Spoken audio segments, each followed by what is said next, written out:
Saya belum pernah melihat yang seperti itu secara langsung di bayangan. Saya juga. Ngomong-ngomong, di bayangan, sialan. Gila. Dan apinya kelihatan gak nyata ya, seperti grafis komputer gitu. Iya. Di Rusia, saat ini sedang terjadi kebakaran di kilang minyak terbesar di negara itu. Bigstovo, wilayah Nizhny Novgorod, Rusia, pada malam 2 Juli terjadi ledakan-ledakan, setelah itu terjadi kebakaran besar di kilang minyak Lukoil. Dan di tengah situasi ini, di Duma Negara Federasi Rusia akhirnya mulai memberontak. Rusia bisa saja kehabisan roti. Pihak berwenang Rusia menutupi besarnya krisis bahan bakar di negara itu. Itu adalah pernyataan dari Ketua Komite Duma Negara Federasi Rusia untuk Perlindungan Keluarga. Dan pada akhir bulan Juni, di 12 subjek Federasi Rusia, bensin merek AI-92 harganya lebih mahal dibandingkan dengan yang setara di Amerika Serikat. Pada saat yang sama, menurut data dari layanan riset Gallup, persentase warga Rusia yang mengeluh bahwa tingkat hidup mereka menurun pada tahun 2026 mencapai angka tertinggi dalam 20 tahun pengamatan. Dan bagi Vladimir Putin, ini adalah kabar buruk lainnya.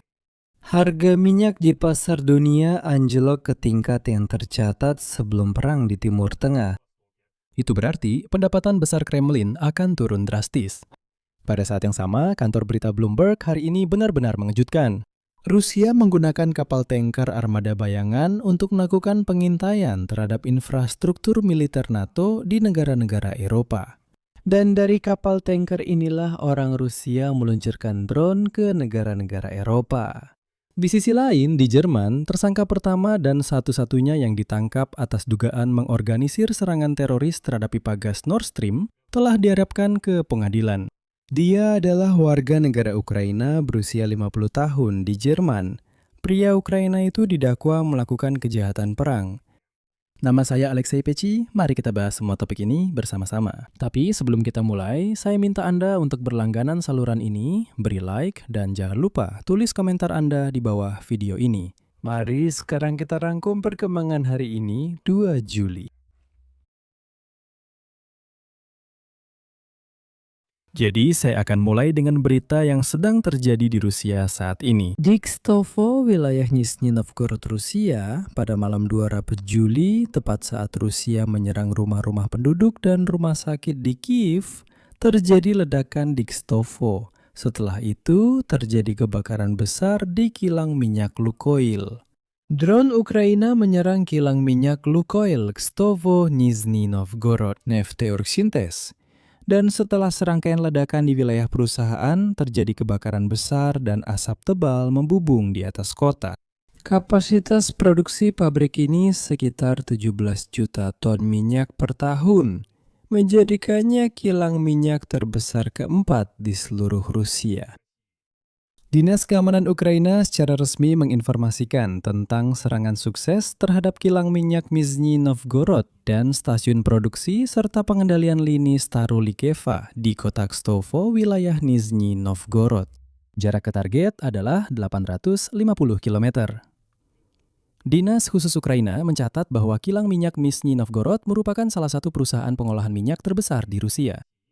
Kilang tersebut memproduksi bensin, bahan bakar diesel, minyak tanah aviasi, dan produk minyak lainnya, di mana sebagian besar digunakan untuk mendukung tentara Rusia.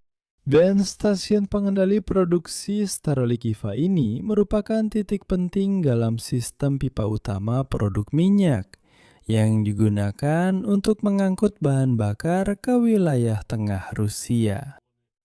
Jadi, seperti yang Anda pahami, sekarang kami tidak hanya menyerang kilang minyak, tetapi juga logistik yang mengirimkan produk minyak ke bagian tengah Rusia. Menariknya, di Rusia sendiri, permintaan untuk pemasangan peralatan gas pada mobil, yaitu GBO, meningkat tajam. Pada bulan Juni, jumlah permintaan untuk modifikasi meningkat sebesar 35% dibandingkan dengan bulan Maret dan April. Sementara itu, antrian untuk memasang GBO pada mobil sudah mengular hingga 3 bulan ke depan. Hal ini juga diberitakan hari ini oleh media Rusia Kommersan yang menulis bahwa bengkel-bengkel yang melakukan layanan ini terkejut Mereka mengatakan bahwa mereka sibuk melakukan modifikasi dan memasang peralatan yang diperlukan pada mobil. Pada saat yang sama, bengkel-bengkel yang melakukan modifikasi mengalami kesulitan dalam membeli peralatan yang diperlukan. Jadi, secara umum, pasokan bensin sangat seret sehingga orang Rusia mulai beralih ke gas.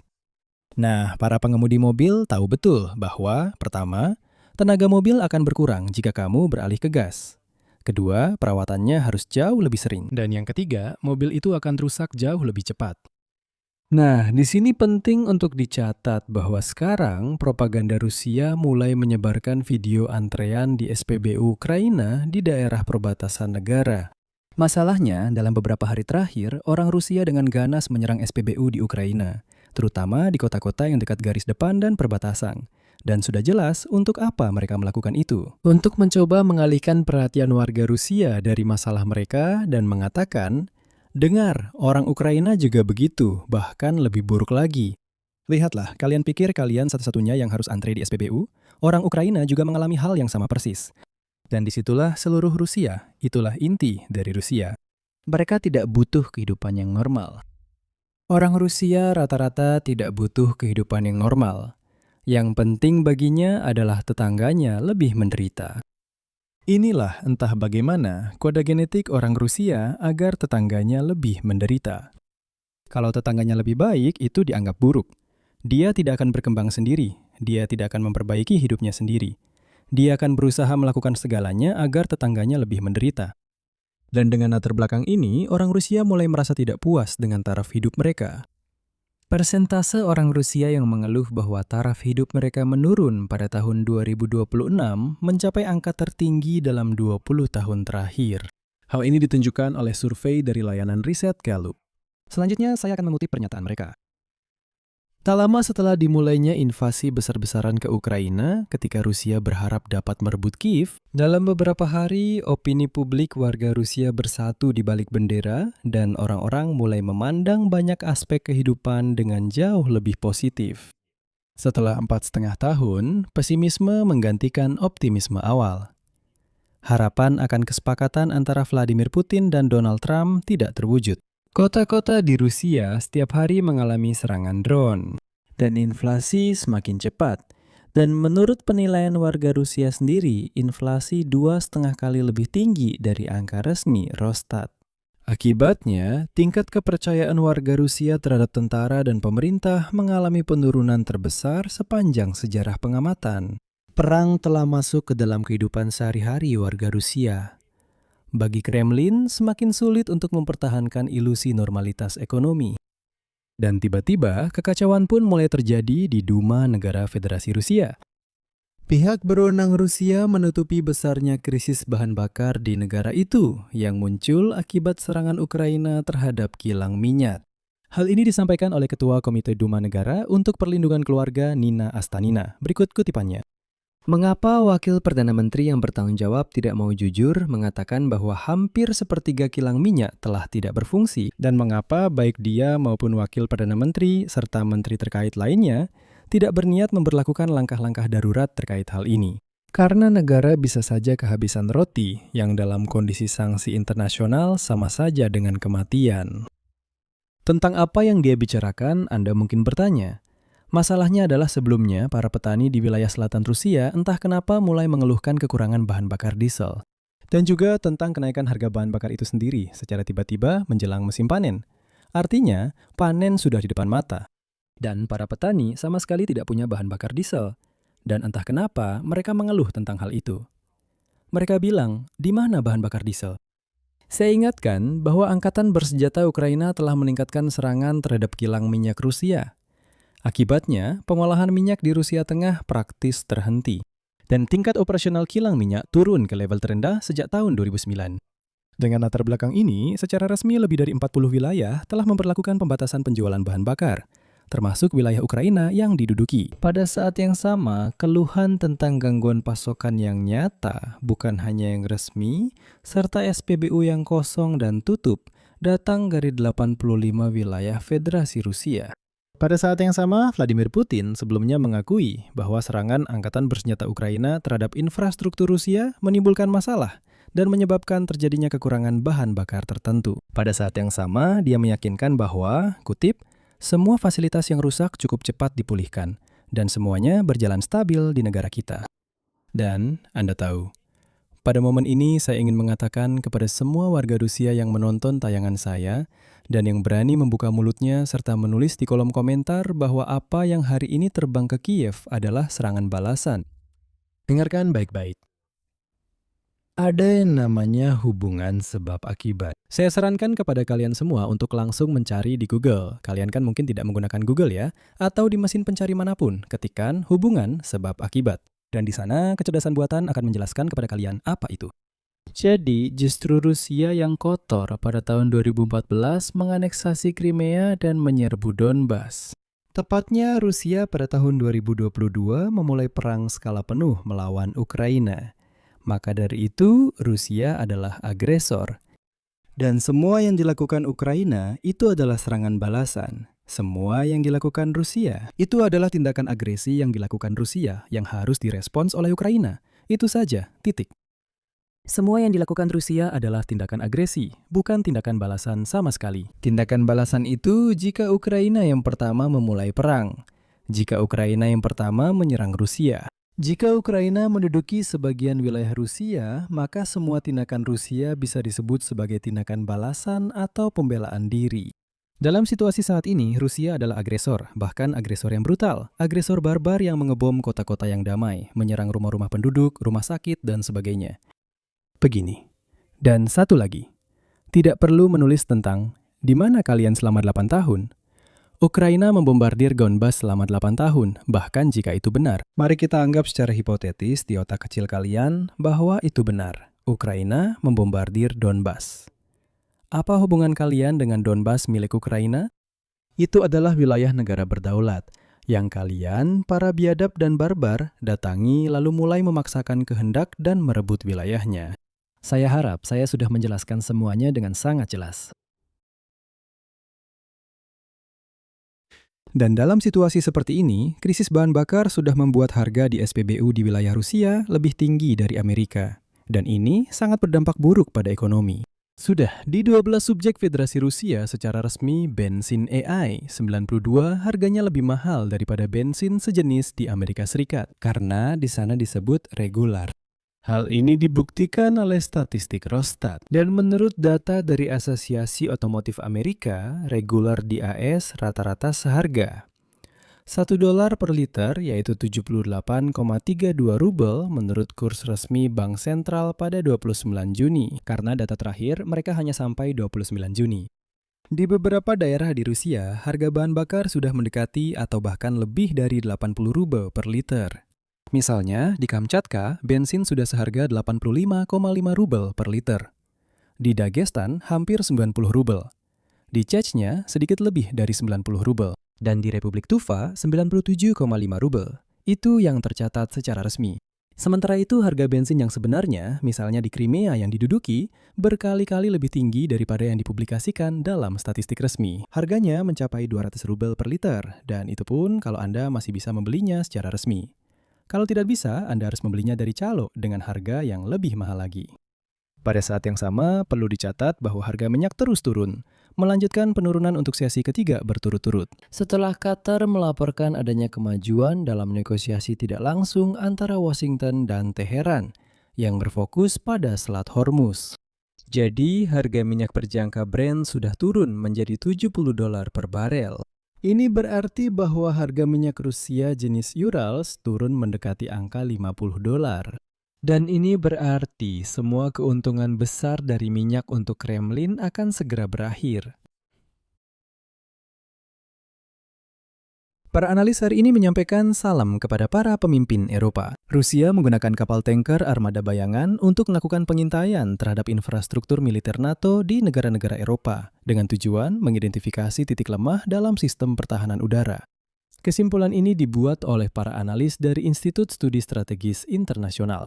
Menurut laporan yang dipublikasikan, dalam periode dari Agustus 2024 hingga Februari 2026 secara resmi tercatat, Terdapat 144 kasus di mana drone Rusia memasuki wilayah 10 negara NATO dan Irlandia, yang dalam beberapa kasus menyebabkan gangguan serius seperti penutupan bandara-bandara besar. Sekitar setengah dari kasus terdeteksi drone Rusia yang tercatat berkaitan langsung dengan objek-objek militer. Menurut laporan tersebut, drone-drone itu muncul di atas sejumlah objek strategis, termasuk tempat penyimpanan bom nuklir Amerika dan pangkalan kapal selam Prancis yang dilengkapi rudal balistik. Insiden-insiden ini menjadi bagian dari kampanye besar-besaran Federasi Rusia dalam menggunakan drone di langit Eropa dan bertujuan untuk memetakan serta menguji sistem pertahanan udara Eropa yang dirancang untuk menghadapi ancaman yang lebih serius, seperti rudal, pembom, dan pesawat tempur. Hal ini tertulis dalam laporan tersebut.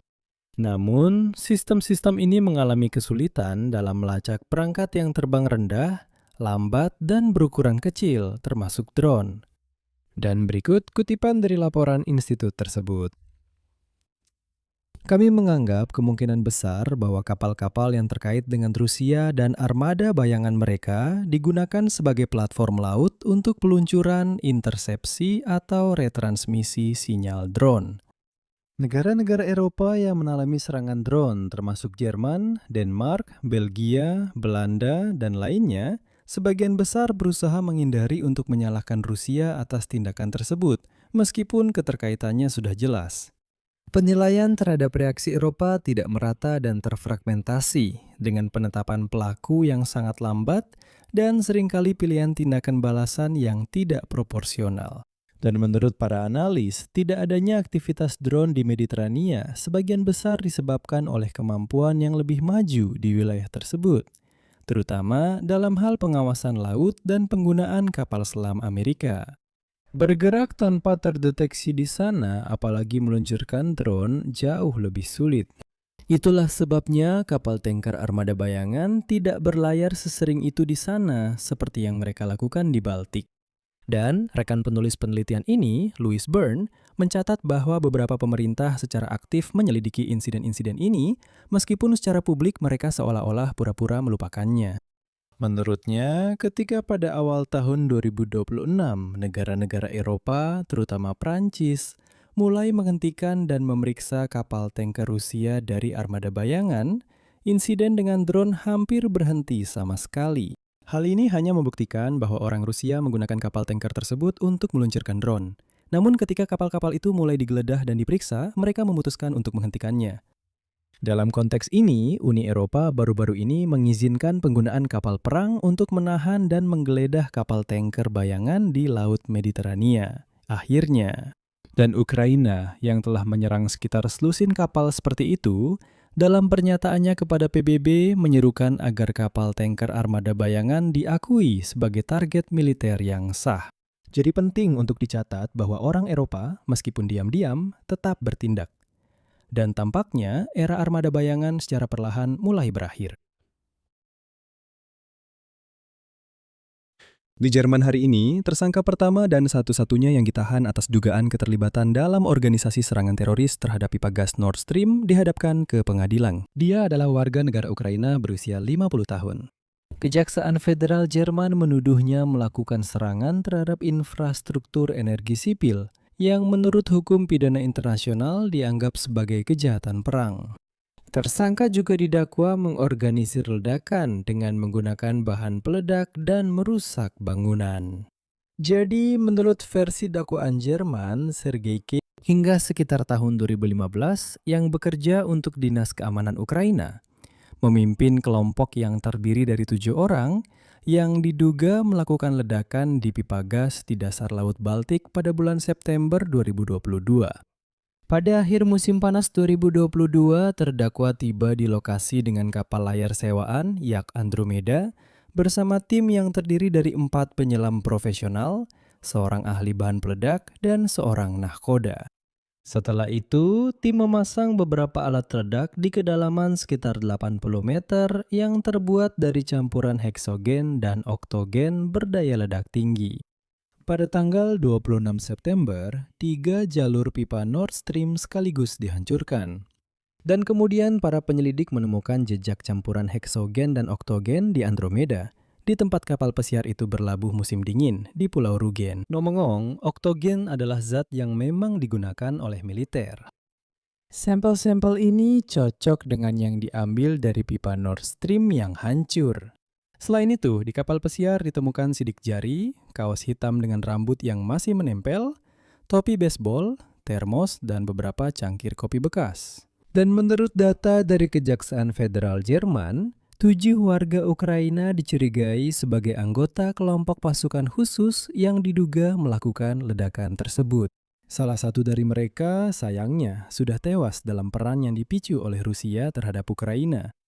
Menurut data penyelidikan, pada saat terjadinya aksi teror, Sergei K. yang telah ditahan di Jerman sejak November tahun lalu adalah seorang anggota militer tentara Ukraina, sebagaimana dibuktikan oleh kartu identitas militernya.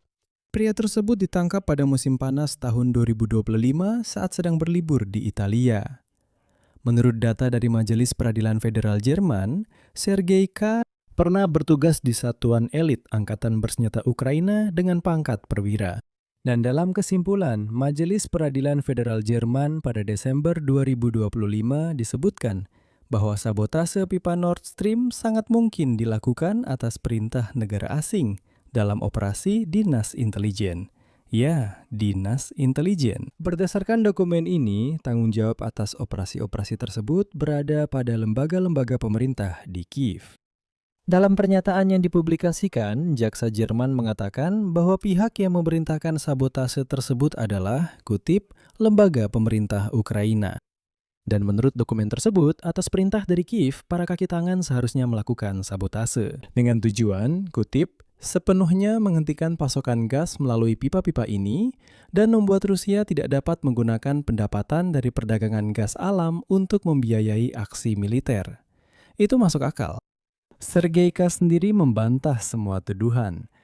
Nah, dan Ukraina, seperti yang Anda lihat sejauh ini belum mengomentari topik ini secara terbuka.